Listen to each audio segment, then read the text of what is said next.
जय हिंद मित्रांनो, आपल्या यूट्यूब चॅनलवर मी सर्वांचं मनापासून स्वागत करत आहे। आजच्या या व्हिडिओच्या माध्यमातून आपण पवित्र पोर्टल शिक्षक भरती 2017 ची लेटेस्ट मधली यादी जाहीर करण्यात आली होती, पब्लिश करण्यात आली होती। त्याच्यावरती ऑफिशियली या ठिकाणी तात्पुरत्या स्वरूपामध्ये नियुक्ती देण्यापासून बंदी घालण्याचा निर्णय घेण्यात आलेला आहे। त्या संदर्भामध्ये एक महत्त्वाचं पत्र इश्यू करण्यात आलेलं आहे शासनाच्या वतीने। त्याविषयी आपण सविस्तर माहिती या व्हिडिओच्या माध्यमातून बघणार आहोत आणि त्यातल्या त्यात पवित्र पोर्टल शिक्षक भरती 2022 च्या संदर्भामध्ये ज्या खासगी संस्था आहेत त्यांना बिंदू नामावली तपासणी करून घेण्याचे आदेश देण्यात आलेले आहेत। त्या आदेशामध्ये इतर कोणत्या गोष्टींचा समावेश करण्यात आलेला आहे त्याविषयी देखील आपण सविस्तर माहिती या व्हिडिओच्या माध्यमातून जाणून घेणार आहोत। परंतु तत्पूर्वी आपण जर चॅनलवर नवीन असाल तर आमचे चॅनल सबस्क्राइब करा, साईडचे जे बेल आयकॉन आहे त्याला देखील प्रेस करा, जेणेकरून शिक्षक भरतीच्या संदर्भामधल्या कोणत्याही माहितीची अपडेट आपल्याकडून मिस होणार नाही। चला तर मित्रांनो, पहिली आणि महत्त्वाची जी बातमी आहे, जी अपडेट आहे ती आपण या ठिकाणी सर्वात पहिल्यांदा बघूया। मित्रांनो, जसं की तुम्हाला आपल्या चॅनलच्या माध्यमातून ऑलरेडी एक कोर्ट ऑर्डर जी आली होती त्या ऑर्डरचं जे आहे एनालिसिस मी या ठिकाणी करून दाखवलेला होता आणि त्या माध्यमातून तुमच्यापर्यंत माहिती पोहोचवली होती की कशा प्रकारे त्याच्यावरती स्टे आलेला आहे। आता हे जे पत्र आहे शिक्षण आयुक्तालयाच्या वतीने 13 डिसेंबर 2023 ला प्रसिद्ध करण्यात आलेला आहे। हे जे लेटर आहे विभागीय शिक्षण उपसंचालक, शिक्षणाधिकारी प्राथमिक माध्यमिक आणि शिक्षण निरीक्षक मुंबई यांना इश्यू करण्यात आलेला आहे।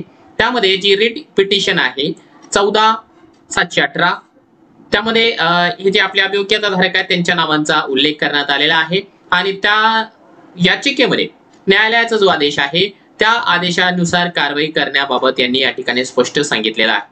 आता इथं काय सांगितलंय की वरील प्रमाणे जी याचिका आहे त्यामध्ये प्रकल्पग्रस्त या समांतर आरक्षणाच्या 5% जागा आरक्षणासाठी राखून ठेवण्याबाबत याचिका दाखल केली आहे। सदर याचिका 5 डिसेंबर 2023 रोजी सुनावणीला आली असता उच्च न्यायालयाने नियुक्तीसाठी शिफारस यादीमधील उमेदवारांना नियुक्ती आदेश निर्गमित करू नये असे आदेश निर्गमित केलेले आहे। सुलभ संदर्भासाठी सदर आदेशाची प्रत सोबत जोडली आहे। पवित्र पोर्टल मार्फत दिनांक 29 नोव्हेंबर 2023 आणि 30 नोव्हेंबर 2023 अशा 2 दिवशी 2 याद्या लावण्यात आल्या होत्या। आता त्या याद्यांचं काय करायचं आहे तर माननीय न्यायालयाने उपरोक्त आदेश पाहता स्थानिक स्वराज्य संस्थांकडे नियुक्तीसाठी अंतिमतः पात्र ठरलेल्या उमेदवारांना माननीय न्यायालयाचे आदेश जे पुढील आदेश आहे ते होईपर्यंत नियुक्ती आदेश निर्गमित करू नये, तसेच आपल्या अधीनस्थ खासगी व्यवस्थापनामधील नियुक्तीसाठी अंतिमतः पात्र ठरलेल्या उमेदवारांना नियुक्ती आदेश निर्गमित करू नये अशा सूचना संबंधित व्यवस्थापनांना आपल्या स्तरावरून देण्यात याव्यात। कोणत्याही परिस्थितीमध्ये माननीय उच्च न्यायालयाच्या उपरोक्त आदेशाचे उल्लंघन होणार नाही याची संबंधितांनी काळजी घ्यायची आहे, असं श्रीराम पानझाडे सर जे की शिक्षण उपसंचालक आहेत त्यांनी या ठिकाणी या पत्राद्वारे निर्गमित केलेलं आहे, आदेशित केलेलं आहे। आणि याचे जी कोर्ट ऑर्डर आहे ती मी तुम्हाला ऑलरेडी या ठिकाणी याच्या पूर्वी देखील दाखवलेली आहे। या याचिकेमध्ये हे 2 अभियोग्यताधारक ज्यांनी की समांतर आरक्षणाचा मुद्दा या ठिकाणी उपस्थित केला होता आणि त्या माध्यमातून त्यांनी डिमांड केली होती की ही जी यादी आहे त्या यादीवरती स्टे आला पाहिजे, आम्हाला ज्या 5% जागा आहेत प्रकल्पाच्या त्या जागा यायला पाहिजे, म्हणून शासनाने या ठिकाणी कोर्टाने जे आहे टेम्पररी त्याच्यावरती स्टे दिलेला आहे पुढील सुनावणी पर्यंत।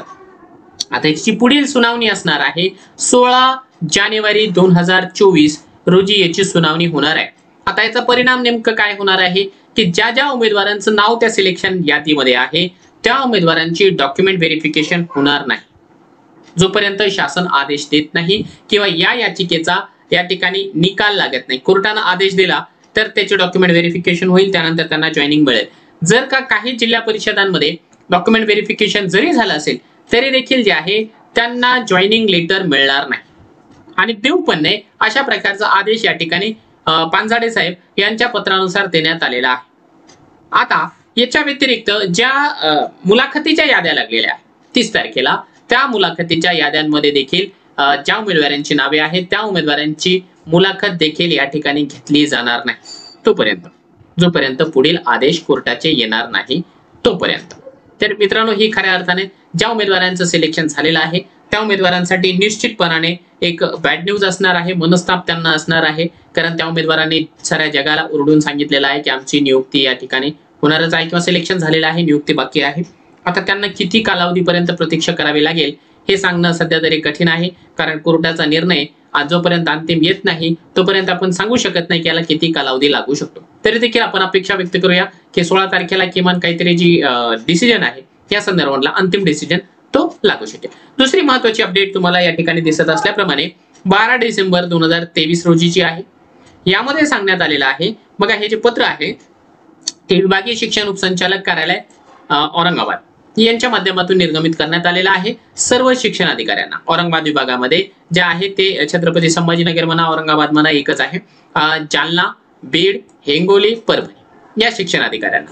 आणि त्यांचा विषय आहे की शिक्षक पदभरती 2022च्या संदर्भामध्ये जी बिंदू नामावली आहे त्याला अद्ययावत करण्याबाबत रेफरन्स बरेचसे जोडलेले आहे, कारण वारंवार जे आहे शासनाच्या वतीने, आयुक्तालयाच्या वतीने यांना आदेशित करण्यात येते आहे.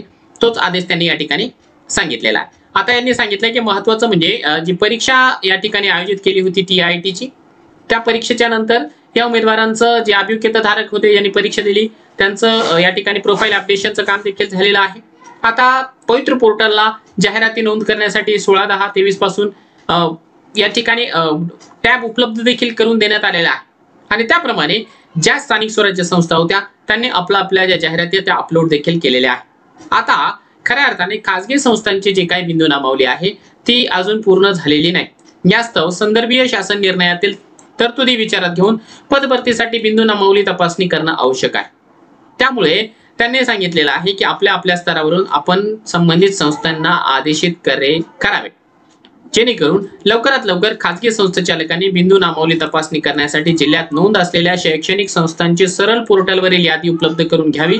त्यामध्ये ज्या संस्थांची नावे समाविष्ट नसतील तर ती या ठिकाणी जे आहे करून घ्यायची आहे बिंदू नामावली तपासणी करिता. मग त्यामध्ये प्राथमिक असेल, माध्यमिक असेल, उच्च माध्यमिक असेल, सर्व शाळांना जे आहे या ठिकाणी पवित्र पोर्टल कंपल्सरी आहे. आणि पवित्र पोर्टलवर जाहिरात द्यायची असेल तर त्यांना त्यांचं जे रोस्टर आहे, त्यांची जी बिंदू नामावली आहे ते अद्ययावत करणे अत्यंत आवश्यक आहे.